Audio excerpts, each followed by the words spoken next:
Arrepiou, né? Essa é a CB X 1050 da Honda.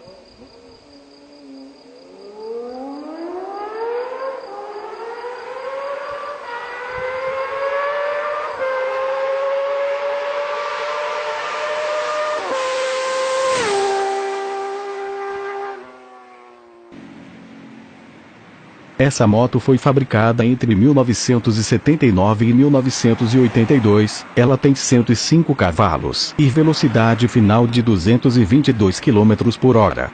Para nossa alegria, tem algumas delas no Brasil. Só convencer quem tem a vender essa raridade e colocar um 6 em um só cano.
Galera, gostou do vídeo? Então dá aquela força, clica no gostei. Se inscreva no canal. Clique no sininho para receber notificação de novos vídeos, e compartilhe com seus amigos.